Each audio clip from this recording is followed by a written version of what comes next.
पहले मैं आपकी बेटी थी, अब मैं बहू बन गई हूं। फिर भाई ने भी पुकारा, पानी रो पानी, आयरो गरे जिग्बा, नाइतो यामुन नाइतो आगे तेतर झिलक आसिलु अजिते तर बहकैलू। भाई कह रहा था, पानी वापस आ जा, लेकिन पानी का मन टूट चुका था। उसने कहा, नहीं भाई, अब मैं नहीं आ सकती। पहले मैं तुम्हारी बहन थी, अब मैं पत्नी बन गई हूं। परिवार के लोग बहुत देर तक उसे बुलाते रहे। वे पुकारते पुकारते थक गए। शाम हो गई, अंधेरा होने लगा, लेकिन पानी वापस नहीं आई। आखिर में सभी लोग दुखी होकर और निराश होकर अपने घर लौट गए। रास्ते भर मां रोती रही और पिता का सिर झुका रहा। भाई भी चुप था, क्योंकि उसे अब समझ आ गया था कि उसके एक मजाक ने कितना बड़ा तूफान खड़ा कर दिया। इधर जंगल में पानी पूरी श्रद्धा से भगवान शिव का नाम जपती रही। वह बार बार कहती, नमः शिवाय, नमः शिवाय।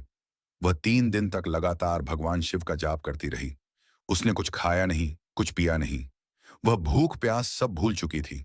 उसका मन बस भगवान में लगा था। 3 दिन बीत गए।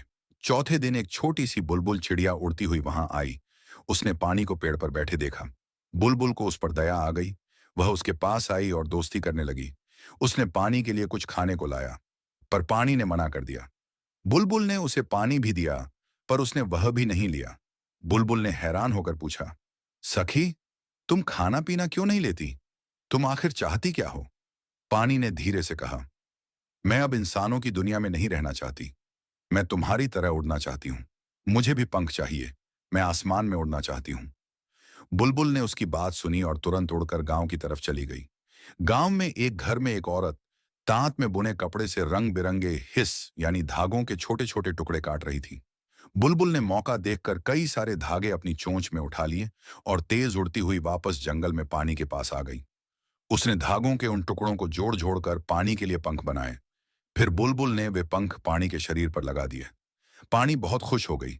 उसने तुरंत उड़ने की कोशिश की, लेकिन जैसे ही उसने पंख हिलाए, वह नीचे गिर पड़ी। उसे चोट लगी। फिर उसने दोबारा कोशिश की, फिर भी वह गिर गई। वह बार बार उड़ने का प्रयास करती रही, पर हर बार गिर जाती। धीरे धीरे उसके शरीर पर चोट के निशान पड़ने लगे। दर्द से वह तड़पने लगी, लेकिन वह हार नहीं मान रही थी। वह सोच रही थी, मुझे उड़ना ही है, मुझे इस दुनिया से दूर जाना ही है। जब भगवान शिव ने उसकी यह हालत देखी, तो उनका हृदय पिघल गया। उन्हें पानी पर बहुत दया आई। तभी भगवान शिव वहां प्रकट हुए। पूरा जंगल प्रकाश से भर गया। हवा भी जैसे शांत हो गई। पानी ने डरते हुए सिर झुका दिया और रो पड़ी। भगवान शिव ने उसे प्रेम से देखा और बोले, पानी, तुम बहुत दुखी हो, लेकिन तुम्हारा मन बहुत पवित्र है।